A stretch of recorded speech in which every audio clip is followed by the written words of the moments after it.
Good evening, everyone, and welcome to the Finance Committee of February 4th, 2025. The time is 7 p.m. This meeting is now called to order. Roll call. John Doherty, excused. Mary Ann Galezzo. Here. Chris Diorio. Here. Brad Jackson. Here. Indy Levine. Here. Joe Levino. Here. Anthony Nelson is excused, and Scott Neville and Teresa Here. Manganelli is present. Okay, so we are being taped tonight by WCTV for future broadcasts, and public comment will be limited to 3 minutes per speaker in total. I'm going to start by welcoming Dennis Kelly, our Superintendent of Public Buildings. Thank you for having me. I appreciate the time and I appreciate the support over the last year. It's been very important. It's my first year taking over as Superintendent of Public Buildings. I've worked closely with some of you on other committees and got to know you, and it's made it a lot easier with the transition, so thank you very much. Let me give you a little overview of public buildings to start. The Public Buildings Department is comprised of approximately 900,000 square feet, 28 buildings, all different sizes and structures. Obviously, the school is the largest. My department consists of two different union groups, two ASME units. So my trades group and my custodians are Unit 1, and my clerk is Unit 2. So then in the office, I have a building systems manager who manages our building management systems, our lighting control systems, and helps set up preventive maintenance for different things. Also have an assistant superintendent, Brian Skelton. So we have a very strong team. So it's been a nice adjustment with the team I have. The Public Buildings Department helps set up for public assemblies, elections, and other town functions, graduation. Some of the functions, like the 4th of July, we help out with our electricians, with our crew, helping move things around. Obviously, that group does an amazing job for the town, and we're fortunate to be able to help them. We maintain all the sports lighting around town, on the tennis courts that you see, on the pickleball courts as they've become more popular, and we've gotten more of them. We also work closely with the Public Works Department and maintain some of the traffic signals. One of the biggest challenges of the facilities is the operating systems at the older buildings and the need to do increased repairs. The parts and service in some of these are getting difficult to find, but we have a great network of vendors that we're able to find and locate all these parts that we need and keep everything running. The town's biggest assets, obviously, are the schools. Through time, in use, they start to show their age and fade and wear. The interior could definitely use, in a lot of them, some painting. And later on, I'll talk about a request for an additional person on my staff to paint. It'd be great to have someone painting every day of the year. Over the past year, we've continued roof replacement programs and building envelopes. We focus on that to try to keep everything tight. And we've come a long way, and I'll talk about more of that in my capital improvements going forward. So now as we get into the budget itself, if you look at my fuel account, a couple things have happened. Two of the buildings are going to be 100% electric, so I've reduced my number 2 heating fuel to 185,000 gallons, which is $647,500. And the assumption is that we'll be shutting down some of the buildings that are on oil, this building in the fall, and we will winterize it and keep it, take care of the building. We'll still have electricity, we'll still have an alarm system, but we won't have to heat it. The same thing could happen with the senior center. So I've reduced my fuel usage based on these two buildings. The natural gas, I've level funded that and kept it the same. As, again, the two new buildings don't really affect that. We'll have a backup generator, but we won't use a lot of gas. That will just run randomly, and hopefully we won't need it. They're just there for backup. There's an increase in our electric bill, or electric count, because we're adding 2 carbon-free buildings and bringing them online. The Public Buildings Department continues to monitor and control the efficiencies and do what we can to control those costs and through our lighting programs and our lighting, to change the timing on the lighting. RMLD has let us know that there will be a 6% increase they're estimating in their rates. So obviously, I have to take that into effect. Also, the addition of the senior center and town hall. So we're going from 300,000 to 445,000. Now, the key driver behind that is these two electric buildings are 1 million kilowatt hours more than we have today. We were fortunate enough to get the bills from Ludlow, which is similar to our senior center. And they've been running for a couple of years, and their annual bill was for electricity was 85,000. Our estimate from our designers is saying between 75 and 85,000. So that's a very large jump on electricity that as we change the way we're heating and cooling these buildings. And part of that is due to the fact that there's a carbon reduction that needs to happen across the board with all facilities and states, towns. So as we move towards 2035 and 2050, these buildings help us go that way. It's difficult to get a building approved and talking to engineers now that isn't all electric. We're talking about a new school down the road, a proposed school. That would be all electric as well. So we're going away from fossil fuels. Can I go on the subject of heating, and the new town hall school administration building is going to be occupied, is slated to be occupied when? They're estimating, they're ahead of schedule, they feel, and they're estimating that sometime between September and October, they'll be substantially completed. From that point on, we'll start working on how to move this entire building, the Roman House, the Art Center, and get that all over there using our IT staff, our staff, and outside groups to try to maneuver it. So we'll have to, at some point, put a plan together, Eric, myself, and the team, to figure out how we're going to manage that, whether it's let's move the Roman House first, get the third floor done. Let's move down and start doing department by department, because it's going to be very difficult we can't shut down the building. We won't be buying all new computers, so the equipment we're using in these offices now, we'll have to transfer to those buildings. So as we get closer, we'll have to come up with a transition plan that allows us to do this efficiently, yet service the public still. And what are we going to do with the Roman House? We started, our first meeting of the reuse committee was last night. So we met for an hour, we selected the chair, the vice chair. We talked about what we thought the process was. We got a directive from Eric that came from the select board of what we're supposed to try to achieve with that committee. And what we will do is, because the Buzzell School is the first one that will be vacant, we selected that one last night. So on the 21st, that committee is going to tour the Buzzell School basement through the attic, so that everybody has an idea what it looks like.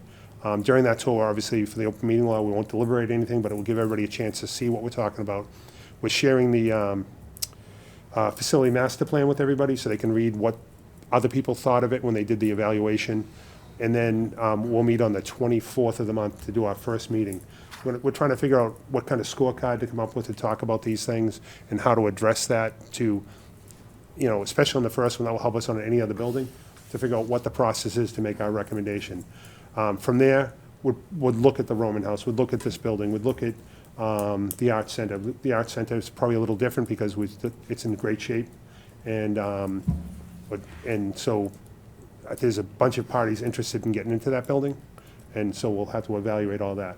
And again, this committee is just for recommendation, and then the select board will have the final option on things. But if you look at the Buzzell, the WCTV's given the letter of intent and has signatures. The rec department would love to have it to run programs. There's another group. The Sons of Italy has expressed interest of leasing it from the town.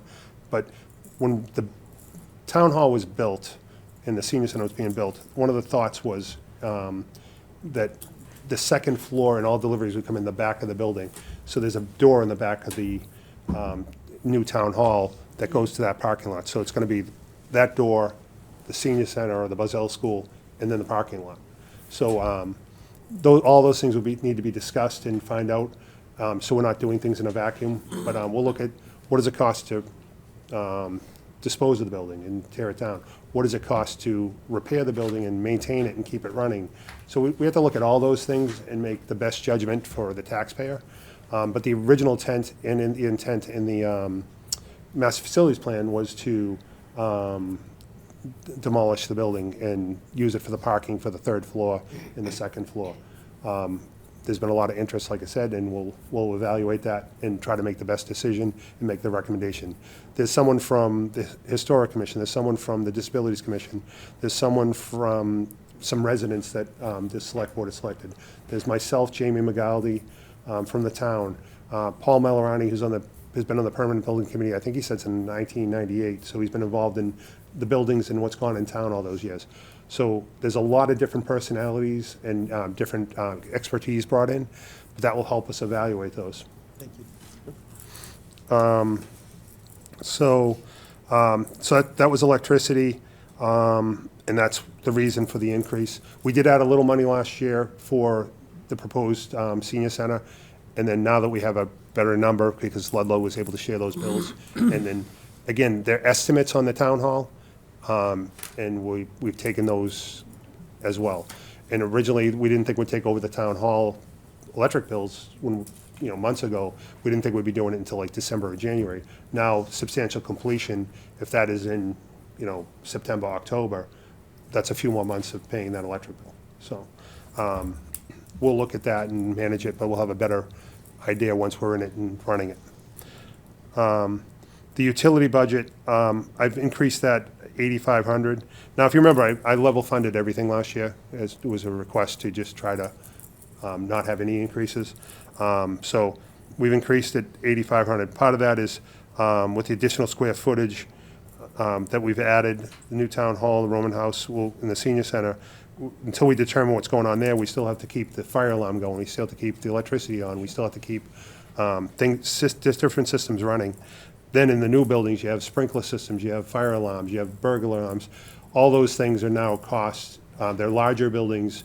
There's rodent control. There's newer technology, and that will be talked about later on. But all that has affected these numbers. The big one, one of the ones is my HVAC budget. As we go into this newer technology, there's a lot more preventive maintenance. There's a lot more filter changes. There's a lot more general maintenance in general to the buildings. So we're going from buildings that had very little technology, very little mechanical equipment to state-of-the-art equipment that needs a little more work. We're fortunate to have people on staff that can do a lot of it, but we still go outside for and work with vendors for certain types of repairs and service. So that increase was $71,500, about a 26% increase. And again, adding the square footage we're adding with the technology, and in the age of, like, the high school's now 10 years old. There's things you need to do after 10 years to a centrifugal chiller, to the towers. The towers are starting to show their age a little bit, and it's normal wear and tear. And we've had to put some money into them in the past year, and that will continue over the next couple of years as part of the general maintenance and the preventive maintenance moving forward. So when you look at that, it's part of the reason we have to increase that fund. There's no increase in the expense on the school buildings. I really haven't changed much. I held that the same because we were managing that pretty good. Teresa and I were talking previously before the meeting. That fund helps me maintain the buildings and do repairs, and we do some preventive maintenance, or I'll call it requested repairs by the school department. There's some things that fall under building maintenance, and there's some things that fall under the school department, a want. In those cases, that wouldn't come out of this fund. We work with them, and they would take it out of their funds if they have them, or we look on how we could do it together. And that's how we manage that school budget. The asbestos account, we're going to level fund that. When you look at that, what we've done a lot recently is, and people will never notice it, but in boiler rooms, just recently at the West, anything that had asbestos in it, a lot of them are the elbows or the pipes, things, we removed that as part of a project. I think it was a $5,000 project. Now that means anything we touch in that boiler room doesn't have asbestos in it. Mary Ann and I have had a discussion about the flooring in some of the buildings. This flooring in this, well, in this building as well has a small percentage of asbestos. So it's a word that scares people, but that word, and when you look at how to maintain it and the product and use the product, as it breaks and turns into dust, that's when it becomes a problem. So we strip wax and wax the floors and seal them on a regular basis. You can see an example in the hallways here. In the schools or any building, including here, if there was a broken tile, by law, our carpenters are trained to remove up to a couple of square feet of tile. Usually, we would just patch over it, and then we will bring in an environmental company. When people aren't in the building, they'll come in, they remove that tile following the processes needed to do it safely, and then we replace it with a VCT tile in that spot. So that's how it's managed if there is an issue with asbestos. And it allows us, towards the middle of the year, right now, myself and Brian started talking about, what are the areas can we remove some asbestos, and with that fund, as we get close to the end of the year, if we don't need to do other emergency repairs. So the boiler room at the Woburn Street, again, doesn't affect anyone. It's called friable when it starts to break apart. There's nothing breaking apart, but there is asbestos wrap on piping in boilers. We're going to look at doing the same thing we did at the West, using the funds we have left over. And that's what we try to do with this. If we have money left over, we also look at seeing if we can remove some of the flooring. So the tough part about that is it only can be done if you're going to do a big area when school's not in, which is usually the summer. And so we will look at that. Grant doesn't go very far. 25,000 doesn't go very far when you start talking about replacing floors. Luckily, we've done a lot of projects to eliminate more and more asbestos. And we've been fortunate, knock on wood, that we haven't had any emergency issues. It's usually around a plumbing issue, and it's usually an elbow to a couple of feet, so we're able to manage it. But we do, Brian Scout in my office is certified for asbestos. We work with environmental engineers. Amar comes in with his team, and we evaluate things on a regular basis to make sure that we're following everything we need to do when it comes to asbestos. So we have a pretty good control over it, and we react immediately when there is an issue. Dennis, did we forget about personnel services? I still got a bunch of other categories, because towards the end, I think on the next page of my notes, I talk about the additional staffing. Okay. There's an increase in the expense for town buildings. The additional 80,000 brings up to 300,000. We'll be adding a painter to the staff this year if everybody approves it. We've talked about that in the past, how important it would be to have a painter painting all year round. But all that, I'll need to buy materials. So I worked with, talked to someone at Sherwin-Williams, and I talked to Dan at Ace Hardware, who does Benjamin Moore, talking about, if I had a painter on staff, what's the average amount of paint I can go through a day with repairs? And we worked on numbers, and that's where some of this number came from. And then, again, the additional square footage we're bringing on, some of that will come out of that fund. Roof repairs, we're doing pretty good on roofs, because over the 12 years I've been here, we've done roof projects, and you guys have helped fund all that. And the problem, the school I have right now, or the building I have right now, there's a small one at the fire department, which is, we'll be working on hopefully next summer. And then there's the Woburn Street School. The Woburn Street School shows a lot of deferred maintenance, because we've been talking since I started with the town 12 years ago that we're going to replace that building. We're going to replace that building. So you look at all the projects that we were going to do, whether it was a boiler room, a roof, windows, they kept on getting stopped. Then we did the master facility plan, and then kind of had a holding pattern for a little bit. And then we started talking about building a school again, and the Woburn Street's one of them. That Woburn Street School's the oldest roof we have. It's a tar and gravel roof. It's starting to show its age, and after every freeze and then thaw, we've had some roof leaks. So we're chasing roof leaks. We have a company coming in. They'll do a ultrasonic scan of the roof, and it will show where the wet spots are. And from there, they can start tracking back, because you can't see through the rock and the gravel. Right. So from there, they will help identify where the possible leaks are, and then we can put a plan to doing a better job patching. We've come close a couple days, and then Mother Nature kicked in. But just today, we were up there repairing a few spots. So most of my roof repair isn't the other buildings, it's there. If you drove, speaking of roofs and falls under capital improvements, if you drove by the Hardin Tavern today or yesterday, you saw the roof going on. The roof is in process, and that will be completed by Wednesday, Thursday. The gutters will be up probably middle of next week, which is great news. One thing that you guys weren't aware of is working with Judy and David Robinson, we discovered there was an Executive Office of Economic Development earmark grant that for $30,000 that we could get and put towards that roof as well. Great. So I applied for it based on Judy and Dave Robinson finding it, and we got it. So we've already gotten $15,000 on the front end of it, and once they're done and I get the invoice, I can get the other $15,000. So that was a nice surprise this year, and I would have liked it for the window project, but I know. it fit in the roof project, so that's where it is. But that's just another savings. I mean, obviously the money goes back into the funds, but I figured I'd share that great news with you guys. Dennis, what did the roof end up coming in at on the tavern?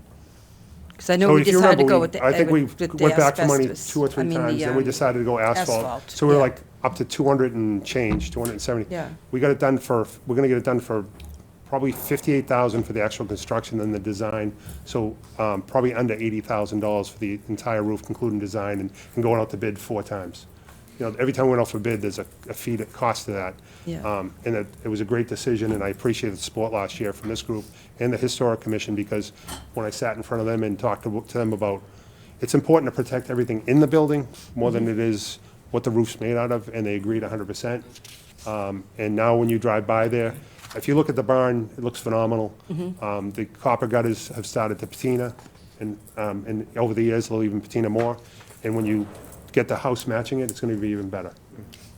So it came in around 80,000 in total? I'm gonna, off the top of my head, I'm gonna say yeah, just between roughly. everything, but it's $58,000. Right. $58,900, I think was the bid. And it ranged anywhere from 100 and change was the highest bid, but, yeah, it really worked out well to, And then- switch. Take 30,000 off of that. Yeah, and then we'll take the 30,000 off that, so. Nice job. So, yeah, and again, I give credit to Dave Robinson, and I give credit to Judy for making me aware of it. Luckily, it was an earmark and not a grant, because the MBTA thing change could have prevented that grant, but as an earmark, I found that Right. that wasn't going to be affected. I was told it wasn't going to be affected, so that's great news. But you got half of it, so they can't take it back. We hope. Can you do an update on the windows? How are we on the windows there?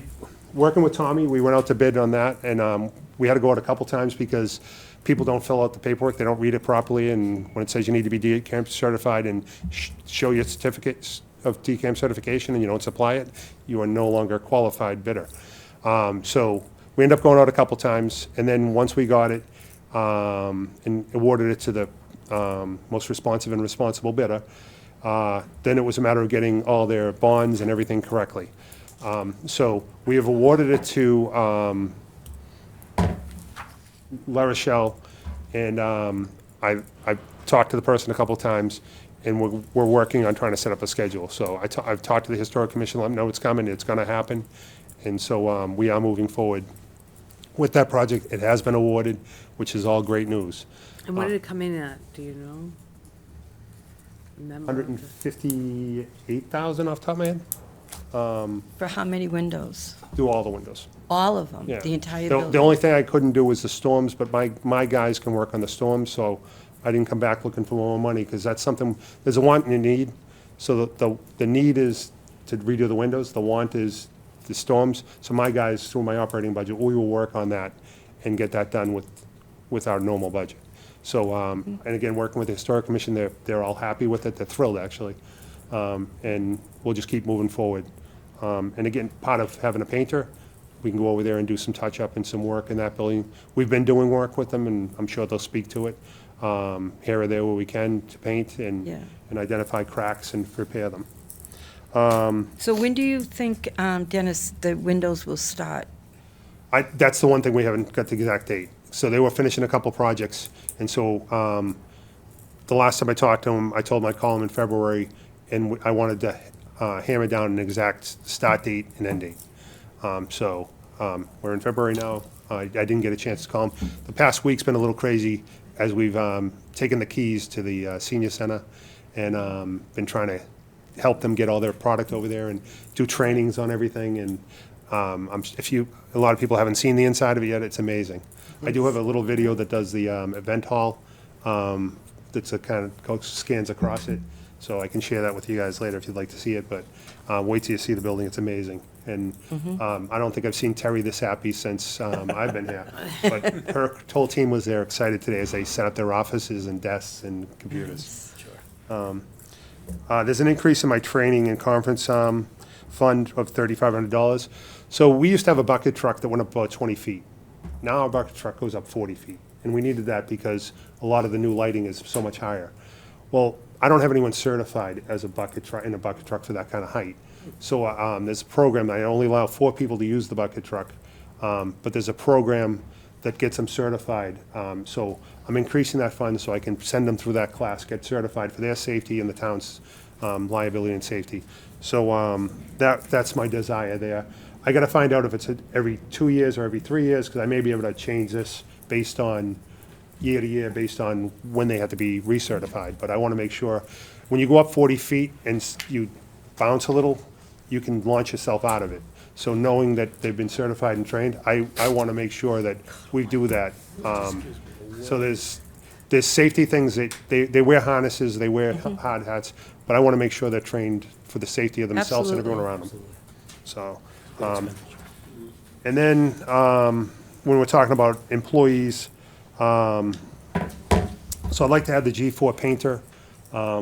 Again, you look at any one of the buildings, whether it's the middle school, the high school, any of them, there's always some touch-up painting can go on. My custodians and my tradespeople do their share of painting, but I should have someone painting every day. Would get through the town and it'll be time to start over again.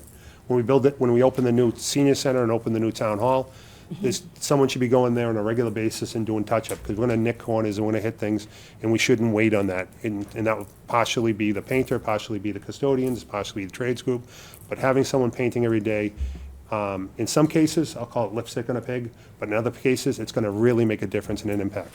If you came to the Public Buildings Department and drove by the back, it used to be all flaking and red, and I wish I was better at picking colors. I picked what looked like a tan. It's not quite as tan as I thought it was going to be, but it's nice and clean now and crisp. Then we had the inmates there for 1 week, and it rained the whole week. And we said, what are we going to do with them? We brought them inside and painted the entire garage where the white was kind of 58-year-old or 60-year-old white. So that cleaned up the whole inside. And then we had them do a little bit of the office area. So it's made a huge impact with just some simple paint. So it's something I feel strongly about, and I think anyone that's entered the building sees the value in painting. And so that's one of the positions. Based on square footage, the town hall would become a 2 custodian building per contract. And so I'd have a G5 and a G2. And based on the Wildwood shutting down, I already have a G5, so I just need to get a G2 as well.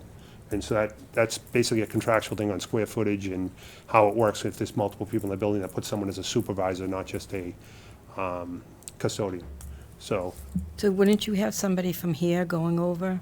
So this was a G3 because it was only under 20,000 square feet.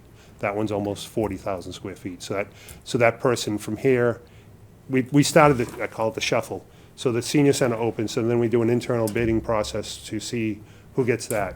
So my person that was a G3 at the library became the G3 at the senior center, because that's, they'll be there full-time on nights, and it's just under 20,000 square feet. Then I posted internally for the library and some miscellaneous buildings, and the custodian that was here will get that. Now, I may not post this right away, and we may use our reliefs here, because I may try to see if I can wait till we get closer to open the new one instead of moving people around, because this is a G3 and that will become a G5.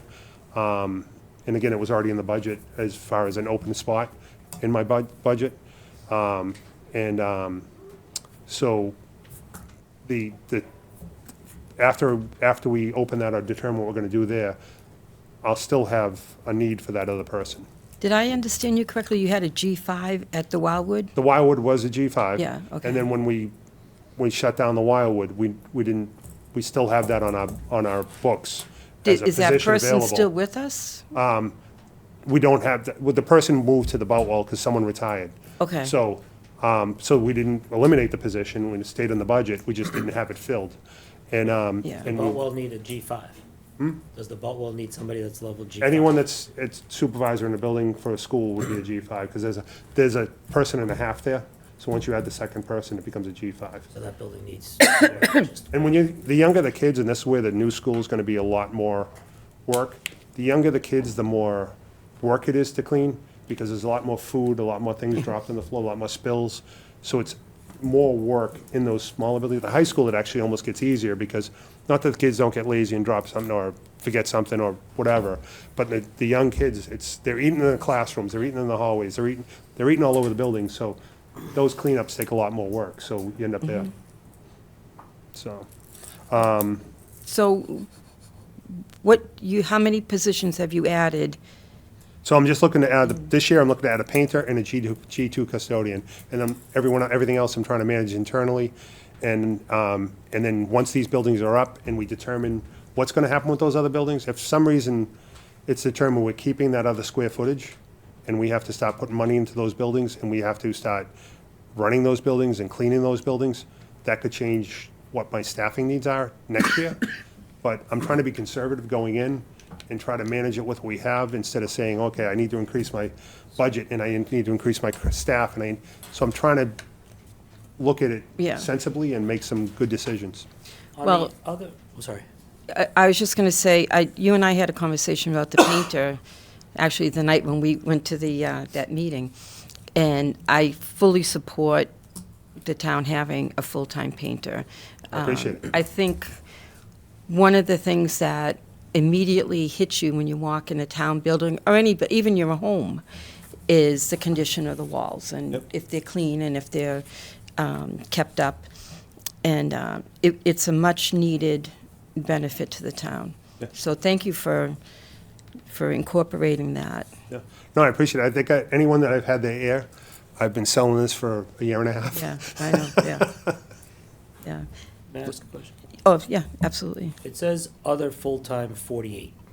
Is that 48 in 2026, 48 in 2025? How many full-time associates did you have each year of the budget? Because I'm trying to figure out how many you're adding this year, how many did you have last year, how many the year before? I'm completely in favor of a full-time painter, so I'm not Yep. trying to eliminate a position. I'm just trying to understand the head count by year. Chris, can I piggyback that question? Because I kind of had a Absolutely. similar one. How many of those are filled versus to be hired? Like, I don't know if there's a split Right there. now, we have a couple of positions technically that aren't open yet, but whether it's workman's comp or medical issues, I have people out. But as far as open positions, right now, once I finish moving the people around internally, I believe I have two open positions total. The G5 that is already in the budget, and then G2, and then see if I have it here. Just so folks, so the staffing levels for all the departments start on page number 13 and go to page number 14. I knew there was a chart in here. I thought there was, but I couldn't find it. Yeah, that's like, So it is 48 as of this fiscal year. That doesn't Yeah. include the two. That's why I brought you. That's on page 14. The new guy knew where it was. so this doesn't represent adding a painter. This is the same body count, right? If you're adding a person, shouldn't it be 49? It's adding two people, actually. Adding two I'm people. adding two people, actually. Okay, So so, the proposed would be 50, but that's only if it gets approved. and that's for 2026. Correct. Yes. So So the 3.4 is for 50 people. 3.231 in FY '25 is for 48 people. Is that correct, Dennis? Yes. All right. So the full-time 48 actually should read 50. Yep. Okay. 67. Anybody else? I might have another question, sorry. All right. Bear with me. As many as you got. Hopefully I'll 50, he's doing Cosper. use the guy behind me if I don't know the answer. I'll So- work this time. It seems your average pay per person for 48 people in 2025, 3,231,640 divided by 48 is 67,325 per person. Adding 2 more people and going to 3, 4, it's only an average of 68,000. I assume you also have COLA and other step increases that are in there. Are we actually budgeting enough at 3.4? Because it seems like a very small increase spread over the 50 people. Well, I think the painter is coming in at a low. Again, it just seems, the math in my head doesn't work for me. I don't know if it works, and you've done the math and it works, great. I just want to make sure that we're looking at the right number. Sometimes you have turnover, so a senior guy retires and they replace it with a more junior guy. I get it. And this gives you everybody's salary in your Yeah. your pink That's, book. that's a very. Very helpful Yeah. book. Yeah, So and when you if I do- could just throw in, I think Dr. Jack is correct. There have been several positions that got turned over, so they were at a rate and they got dropped. I just want to make sure we're budgeting enough. I don't want you to hire No. people and not be able to get them because we don't have the money in the budget. And That's the all. 2 that we're bringing in are significantly lower than the average Right. cost, Steve. Perfect. Yeah. Thank you. Yeah, and, we had the misfortune, the beginning of my term, of Foreman passing away, and he was a G7-5, so he was at the top of it, and with longevity and everything. So he'd been here for almost 30 years, 25 years, so his replacement hasn't been there that long. So my new foreman has been here for 25 years, who's a G7-5, but his replacement's now a G7-1. So there's definitely been some, the new faces have come in at a much lower Thank rate. you. Dennis, I have a question for you. You already asked one, so no. Wow. So Like the painter, just as an example, if you put your painter on the middle school to paint the whole middle school, how long would that take you?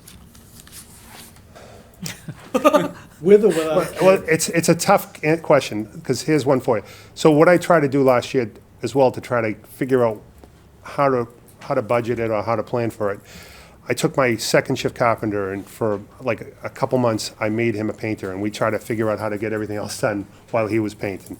And so I got the top 2 floors hallways painted, but they hadn't been painted since 1999, 2001, whenever they painted them. And so when we put the first coat on, it soaked right in because it hadn't been painted in so many years. There was a lot of patching because it's a sheetrock wall, floor to ceiling. So when you look at how much can you get done, it really varies how much repair is needed in the areas. You look at the first floor, we just did a repair. It was an art project somehow where they painted a wall, and then they took milk carton bottle caps and glued them to the wall. And then the only way to repair that a few years later was to cut out the wall and put new sheetrock and paint it. So there's different things in the building that, have happened through the years. So it's going to be hard. Once we get in the classrooms, it becomes a little difficult because I'll be doing this at night. And so we'll try to do it during the school year, and we'll work with the school department, the classroom, and the teachers and say, hey, we'd like to remove everything off the wall, but you may not have, we'll be coming in every night and paint. There's the concern a little bit of, in the classrooms, especially when you get to the schools, if the smell of paint bothers someone. So that, anytime we do work in a building, the smells usually become an issue. So there's gonna be some issues there, but you figure they're probably gonna go through if they're just painting, they're going through at least 2 gallons during their shift, plus some repair and things. So 2 gallons every day, that's probably 400 square feet. You look at the middle school, that's 300,000 square feet, but then you get the tall sections where you're gonna paint a lot slower. You got Stairwells, you're gonna paint a lot slower, so So it's I hard to guess my say. point is, it's not feasible for one guy to try to accomplish. This won't be, this person will paint every day, but my trades group and my custodians are all, as they do today, will be picking up paintbrushes. I get that, but you're still not gonna be able to achieve getting that middle school inside painted in probably, what, a Am I gonna couple do years? it, and am I gonna do it in, over a year? Probably get close to over a year, but I'm probably gonna be bouncing from building to building, because Right. everyone has a need. Right. So, could we have multiple people painting every day and still not catch up? We could. The goal right now is to get going. At one point, the town had 2 painters on staff. This was well before me. So I'm and- wondering if, to ease it a little bit going down the road, to maybe outsource to a painting company, just to give your painter the adequate time to stop bouncing around and. I guess you could look I at mean, it. it concerns me that the middle school hasn't been painted for quite some time. And that's a big school, and we need to, and it's getting older, and it's. I mean, could we put a capital improvement in Right. and bring an outside company and paint? We could. I mean, I got a price, I think it was $300,000 last year to paint that school. I always try to evaluate it wants and needs, and wanting to get it done is absolutely important. Needing it, it all works. So do we just try to control it and keep going and then fill in with the other people? Or do you go outside? When you look at the level of capital improvements and the volume of them and the cost, I mean, to control the budget in general, the overall budget and my budget, I try not to get too aggressive. No, I know, but You I'm know, just- so it's all depends, I don't mean this way it sounds. It's not like you can't teach in the rooms. They're not horrible. If you walk in, some of the areas you can't really tell unless there's nicks and taints.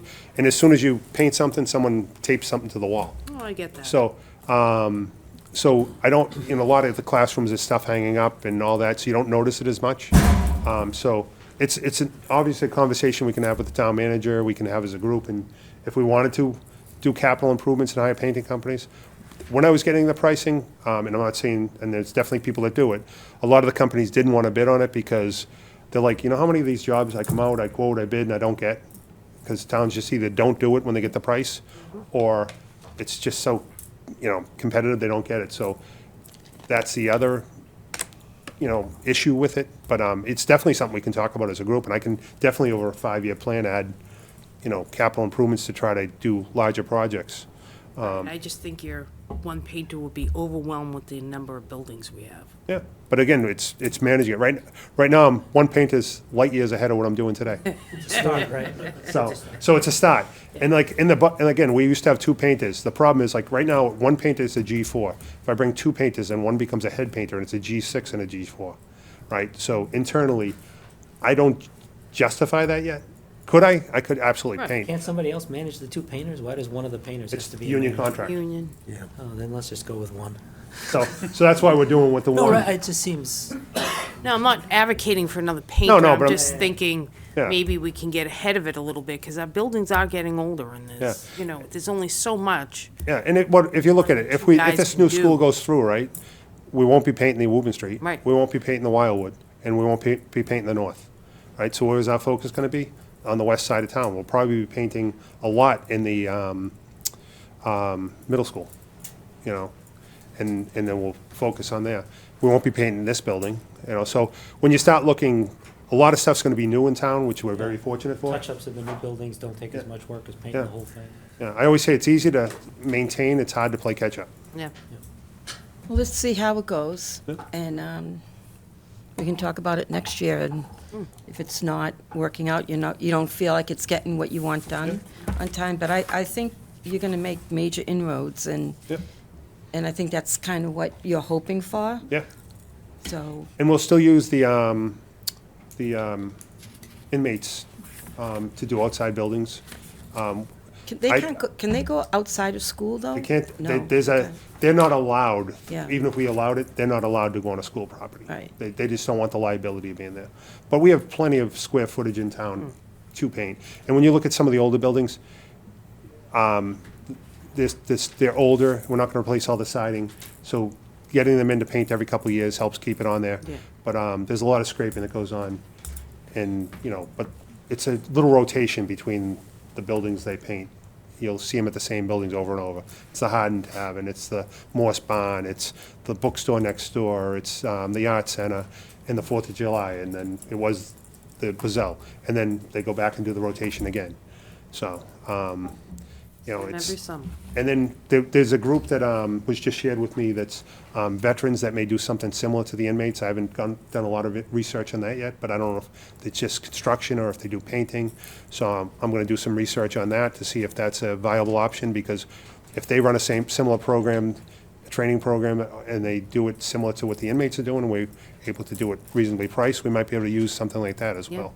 So try to think outside the box to get some other stuff done. Great. Thank you. Okay.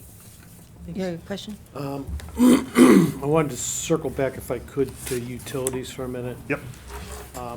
I understand how hard it is, particularly with two big buildings coming on board, to guesstimate what we're gonna be spending. The electric number looks high to me. And right now,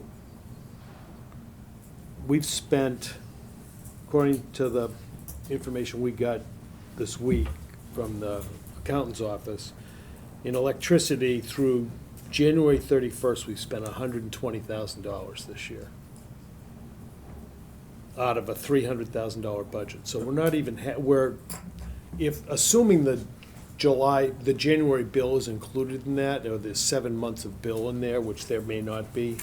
But even if there's, January bill. even if there's 6 months in there, that's just under $20,000 a month, Yep. which projects out to spending $240,000 this year in electricity. And so you're budgeting off of budget as opposed to what we estimate our total cost to be. And I'm just wondering if we could tighten that number up a little bit. It seems like, $238,000 based on the 6 months of 120 grand is pretty much in line with what we spent in '23, pretty much in line with what we spent in '24. It's a little higher, rates go up, et cetera.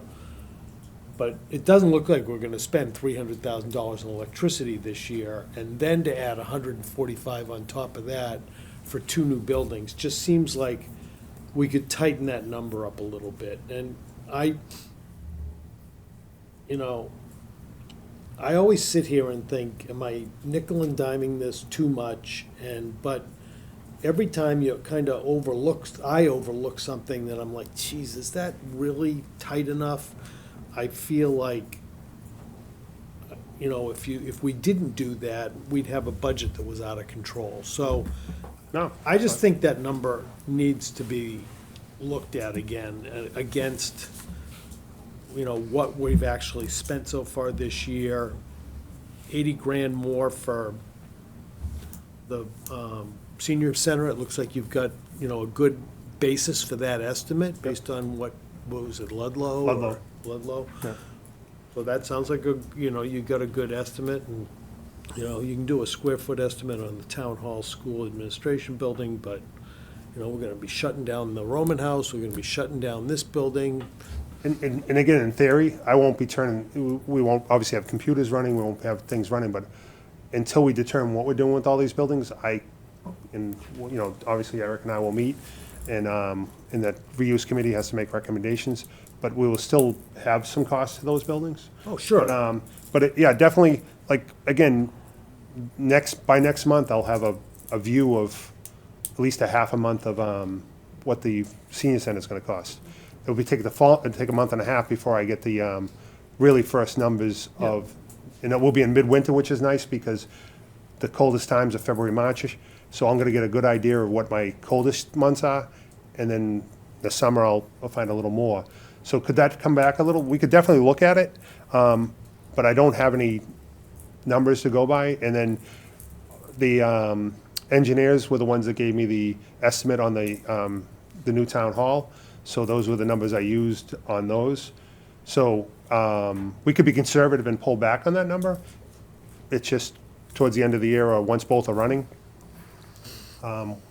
do I need to come back and ask for more money because I was too conservative? So I can look at it both ways, and we can try it. I 'Cause understand the Unfortunately, we don't have any experience with an all-electric building. I guess to Brad's point, though, if you've got the estimates for the engineers for the new building, and this year we're running at 240, can't you take it down by the 60? Instead of versus the 300 that's in the budget for this year and just adding on what they did? That seems like a very reasonable I mean, it's just, change. it's something I'd just like to flag as something that I think we need. What I can do is go back and talk to again. the Maybe engineers look on at the it town in hall another again. month Or something. You know, I can go back and talk to the engineers in town hall and, Why? You know what? and, this year's and gonna talk be. about the utility usage again, and see if how they feel about reducing those numbers, and, you know, are they padding it? You know, they usually don't. When we went live on the high school, we Well, no, were very low on Again, it. I'm just saying, this year, we're not gonna spend 300 grand, it looks like. It looks like we're gonna spend somewhere around 240 based on. Well, we're gonna go live with the, Dates. we went live with the senior center today, It's already been, and you've been, when did you turn on the heat in the senior center? the senior center, we took the keys, we signed off on it today, so everything from today on is our bill. Right, So that, and it goes from the 19th to the 19th or the 12th to the 12th off the top of my head. So Right. most of this month is gonna go, so this next bill will be very small to the town of Wilmington. It'll be the following month that I'll have an idea of where we Right. are. And the buildings that they'll be vacating, so for instance, the town hall and the senior center and the Roman house, none of those are heated electrically, No, okay? So It's gonna be a small it's gonna be all new onto the electric yeah. side. And again, we I'll definitely go back, Brad, and, That's Chris. all I'm asking. And, I'm I'm gonna not talk to the suggesting engineers. I'm just, to me, the numbers, they don't make 100% sense. I think it's the unknown, just Yeah. wanted to make sure that, I was pushing hard on the engineers because they don't want to commit to anything either. But I was like, I'm going to the budget season, I need to know the number for my next year. So you've got to come up with numbers, and they came back, and they have all these modelings they do to get those numbers, and, you know, that's what I have to abide by. But I can definitely push back a little more and say, did you rush them? Was there something you can do to sharpen that pencil to get me down from the 1,000,000 extra kilowatts? Thank you. And we go for that. Yeah, absolutely. thanks, Dennis. What's more expensive, to heat or to cool? These systems are the same system to do both, so they're running the same way. You come into peaks and valleys, so it's, you know, the new VRF systems that you'll see in the senior center, the new town hall, the new school, it's similar to like if you had how it works is similar to like your split AC at home with the heat pump. So it's designed to just pull the heat a different way when it wants to heat, and then the cooling when it goes. So it's the same thing, but on a larger scale. So you're running condensers outside and evaporators in every room to heat and cool. And then in most cases in those buildings, those systems do both, and it's the way the flow goes through the evaporator, so that you can, like this room may need to be hot and that room needs to be cooled down, or vice versa. And that same system's pumping the refrigerant through the building. Yeah. So the Buzzell, so we moved over today to the senior center, or we're in the process. In Are we, you talked about, you know, we have to leave electricity on and stuff like that. Are we gonna winterize the building though? We're in discussions about what to do with it. The next 3 weeks, Terry and the crew and my crew will be in and out of there grabbing things. Yeah. And then from there, whether we winterize it would make sense, so that we don't, right now, somebody from my crew has to go over it. It's the only steam boiler we have in town. It's a little bit older. The steam pipes have seen a better day. There's a lot of, the building shows its age. Doesn't know us anything. But we talked about winterizing the thing. We'll go over and blow out all the water lines, drain the boiler, blow out the system, and then we'll still run the electric, we'll still run the burglar alarm, and and the fire alarm, and so that those are the things we'll still manage. But the idea is to try to winterize it as soon as possible, so we're not spending the money on it. And then if we had to revive it, because again, someone decides that we want to keep this building and repurpose it for something else, I think that's starts with the reuse committee, then the select board, and I think at some point this committee, as it's a financial discussion. Dennis, would you seem to think that if it were to be reused, the steam boiler should be replaced, and We were any talking, idea of, yeah, 3 or what 4 that- years ago, George and I were talking about, do we start looking at replacing that, before we decided to build the senior center, do we start looking at replacing that steam boiler with a regular hydronic boiler and replacing the heat, all the heaters upstairs to regular radiant heat and get better control over the building? So we were already talking about having to do that. Not all the splits that cool the building have heat pumps in them, because at one point it wasn't in the technology. right? So not all of them can heat, so maybe you look at, we already have 2 electric buildings, and that's where the government wants you to go. Maybe you look at turning it into another electric building, and you don't replace it with a hydronic system. Maybe you do replace it with a hydronic system and stay on oil in that building. So those are all things we'll have to figure out, if we were to try to reuse it. But you look at, right now, we had to eliminate the septic system, and we were on a tight tank till just recently, and we connected it to the sewer system that's going through the main town hall. So it's on sewerage right now. They had a tight tank. They had a tight tank because it was No, right where Roman the, House had one too, right? yeah, the Roman House still has one. Yeah. Roman House, I think it's every Friday gets pumped out at like 4 o'clock after everybody goes home. So it's just a tight tank, they just go pump it every week. And what's the cost on that, Dennis, do you know? Somebody told me, I think, $200 or something. That's the going rate, around $200, but there's times where I think they're just topping off their truck and they're driving by. So I don't know, I don't think the invoices every week, so they're a great organization, but I just, but when we were doing the senior center, it was being heavily used, and so that tight tank was filling quickly. And then we got to connect to the sewage, and that solved that problem. But now, when you go in the crawl spaces underneath, those steam pipes are, again, 50, 60 years old.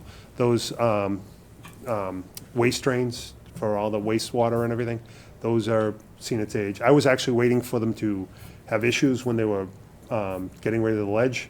There was, when you walked in the building, you could feel a lot of vibration, and I was nervous about all that. We have patches on some of those pipes, and that's because we were trying to keep it alive until the new building came along, and now we're talking about how to save them and repurpose them. So, the windows and doors don't have a high R value. So if we were to save that building, you're looking at windows, doors, the siding really doesn't hold paint well, siding. Then what type of heating system and cooling system you're putting in it. So there's a lot of things. Like you could look at that kitchen in there, we could move it to another building. We put it in there, but we could use some of those cabinets on other buildings. The DPW, my building, the art center, if we put it, depending on what goes there, they're gonna need a kitchenette. So, there's definitely money to be put in there, and those are all the things we have to figure out on the repurposing committee or reuse committee to figure out what those costs are, at least a ballpark, so we can make an educated decision. How long do you think the reuse committee is going to need in order to come up with decisions on these buildings? It was an interesting conversation last night, because where do you begin? So, as we talked, it's like, all right, trying to figure out each person's, value add to it, and then you look at it and you go, all right, where do you begin? So we come up with, let's go tour the site, and then have everybody review the master facility plan. Then what about creating some type of scorecard? Because we're all gonna walk in and be objective. Maybe if we had a scorecard that, scored 1 to 10 on different things, when you walk through, you mark it down, and then we look at that overall and come up with a score and say, okay, now you put dollar values to some of that. Okay, to tear it down is 20 grand. To rebuild, to put money into it, it's 100 grand. What do we want to do? There's a historic value. Odette came in last night. She had a 3-page story about the building. It was interesting who the Buzzells were and what the building was. And there's a value to that, but there's also a cost to all that. So I've gone into this objectively, going, I don't like doing anything in a silo. I want to make sure that it's a group decision and a town decision. So we'll go through that, but at some point there's a monetary decision, and I think that's where Eric, myself, and this team and the select board need to look at it. I'm not a big fan of leasing or renting town property. That's just my personal preference. I think if we're going to keep a building, then we find a town use for it, but that's just me. But I'm staying open-minded, because as I sit on this committee, I can't go in thinking tunnel vision and this is the way I'm going to vote. I'll be objective. Be interesting. Anything else you want to go into capital? Are you ready for capital? Sounds like a plan. Page 76?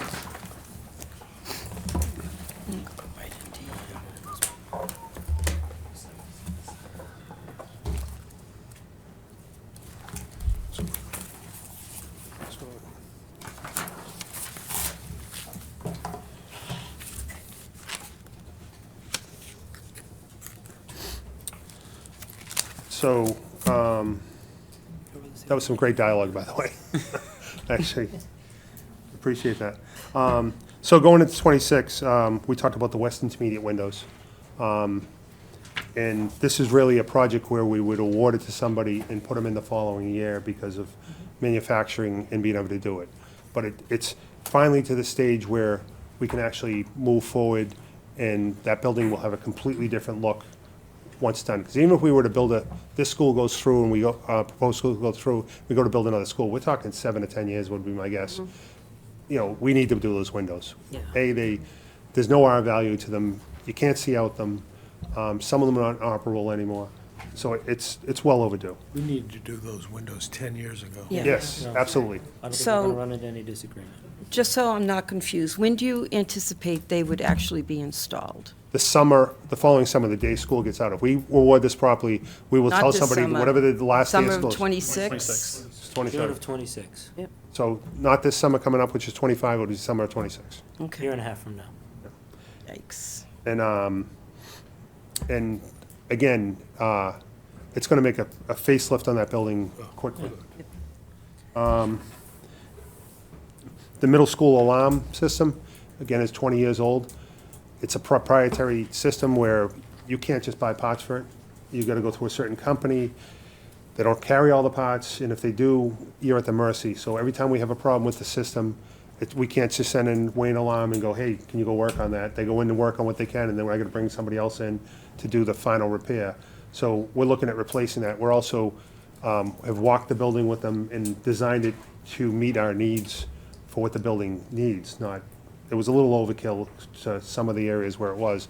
And as it's gotten older, every time it goes off, there's an issue on the weekend, that's a 4-hour call back for one of my guys. So to control my overhead and my overtime, it's difficult. So we've selected the important parts of the building, the exterior doors. I don't need things on the second and third floor, because for you to get there, you have to, unless you're scaling the outside of the building, you've got to get through the first floor. So we've reduced that. This town hall, when you drive around the back of the building, you see the oil tank above ground. That's considered a temporary tank. That was a temporary tank at the Wildwood until we shut it down, then we brought it here. The tank outside has been not used since before I was here, so 12 years. But the in-ground tank is empty, but it's still sitting in the ground outside. So we switched to that from 2 300-gallon tanks inside that we were filling constantly to that 3,000-gallon tank outside. But by law, we need to get rid of the in-ground tank. The company Petroleum Management we work with has stated it needs to happen soon per federal law and state law.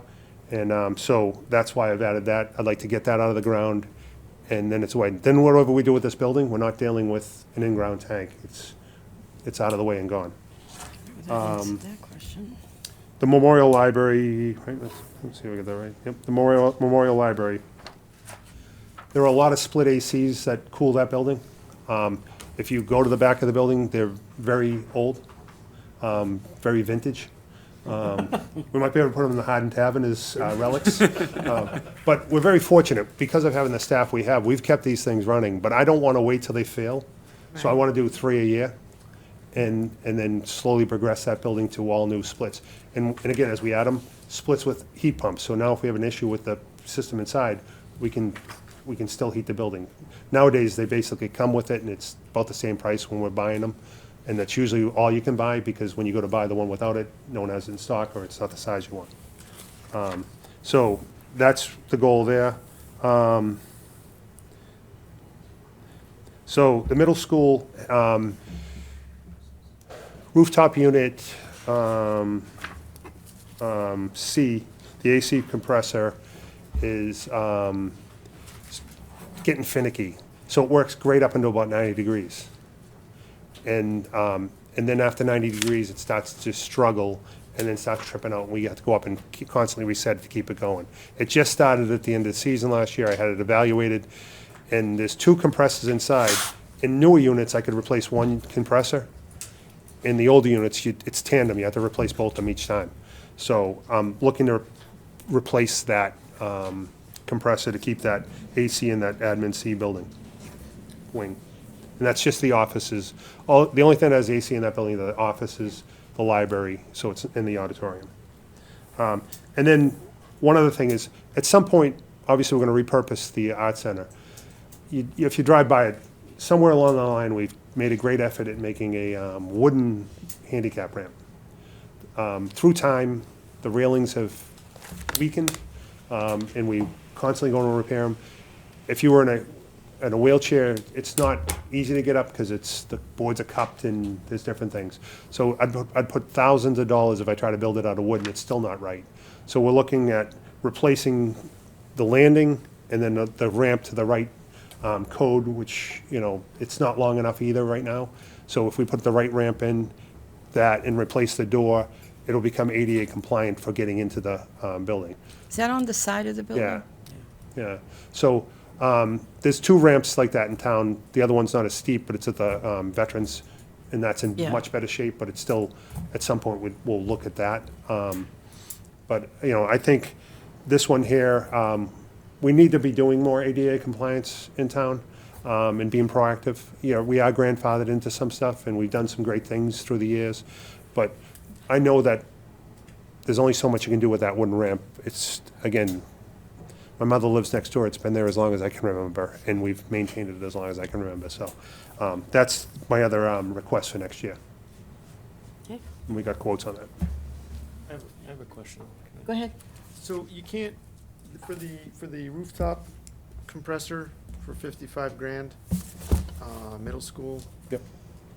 that's not something that we can repair if it's tripping out? Like you have to replace? No, the windings inside the compressors are gone, are starting to go, and there's nothing you can do to repair those. It's the other thing we're running into, and we're going to run into over the next few years. So the refrigerant is changed on every few years. That they change what type of refrigerant you can use, whether it's R22, 410. They're just about to change it again. So when you're looking at some of the older equipment, they start making that refrigerant very expensive to buy when you need to service it. So I believe that's R22 in there. So every time I have to do it, instead of paying like $1,200 for a can of refrigerant, I'm paying like $3,600 for a can of refrigerant to refill it. So replacing those will also switch it to the newer refrigerant, or a newer refrigerant, not the newest one coming out. The newest one coming out has its own issues that we'll have to learn. It's flammable, unlike the other stuff in the past. So when you're working on it, we've got to, they're trying to figure out if, when that comes out, will we need to have, we'll have to have fire extinguishers near us. We'll have to, do you need the fire department there? If you were doing anything major, the small stuff you don't have to worry about it. But it's definitely the evolution of where refrigerant's going. Those are original. They're original to the building. And if you look at my capital plan, I'm going to put $100,000 into each one of those units in the future years. That will rebuild everything inside. And it will also, right now, our building management system can see what's going on, but we can't adjust what's going on in that building. Where in like high school, I can troubleshoot, I can change speeds, I can do everything.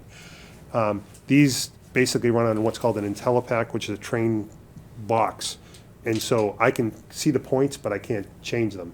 So I can sit at my desk and review them and say, oh, there's a problem, but now I gotta go on the roof in the rain, snow, or whatever, and sit up on the roof and try to go through it and figure out what's going on. The new system, when I make the upgrade, we'll talk what's called BACnet, which is the way HVAC systems talk. And so that'll allow us to then, from our desk, troubleshoot it, change temperatures, and make modifications to the unit itself from there, Just which been is huge. changing the compressor? No, this is the 100,000. This That's will the be, whole unit. this will be the That's the whole- controller. that's the This is for the future. future. That's future. Yeah, so there's a bigger plan for that building. I want to start addressing the mechanical in the older buildings now before they start telling me I have to. And, Building's gonna celebrate its 25th anniversary. yeah, and people still call it the new middle school. Yeah, I know. 25. My mother went there for a play just recently, my niece was in, and she walked out saying, the new middle school and how nice it was, and what a great job they do keeping it up. So it's always good to get compliments, yeah. But Even they if do a they're great from your job. mother, right? Yeah, she has to say nice things. That's right, No, that's she a lot. Okay. Does anybody have any questions or comments regarding the budget? Well, congratulations, Dennis, you got through your first budget. Yeah, this was fun and exciting. I appreciate the support all year round. In a minute. Yeah, just a minute. Okay, so we'll look forward to hearing back from you, regarding the calculations for the electric load. Yep. I'll definitely reach out to both Okay. engineering groups, and again, a month from now, I'll have real data on the senior center, so. Yeah, it should be, I can't wait. great. I'll see you there tomorrow. Oh, No, Thursday. Thursday. Yeah. Okay, can you hang around just for a minute? Yes, In absolutely. case there's any questions. All right, we'll now take public comments, and I'll remind you again, Mr. McDonald, you are limited to 3 minutes in total. Okay. For those watching at home, our budget this year is in excess of $154 million. I checked the state's certified free cash. 2023. We're now in 2025. Our certified free cash in 2023 was $39,239,630. From 2022 to 2023, that was an increase of over $6.4 million. Since 2020, free cash was increased $15.2 million. I have a couple questions for Mr. Kelly. Last year's budget, do you know how much money from your budget went into free cash? I don't think I had anything. Okay. And do you know the cost of the North Intermediate windows, roughly? I don't off the top of my head. Okay. It's something I probably have someplace. Okay. When we talk about hiring people, I haven't heard anybody mention the fact that the town's self-insured for employee health benefits. And the last time I checked, the town's deductible was $175,000 per claim. Mm-hmm. So if you hurt your finger, that's one claim. If you hurt your toe, it's another claim.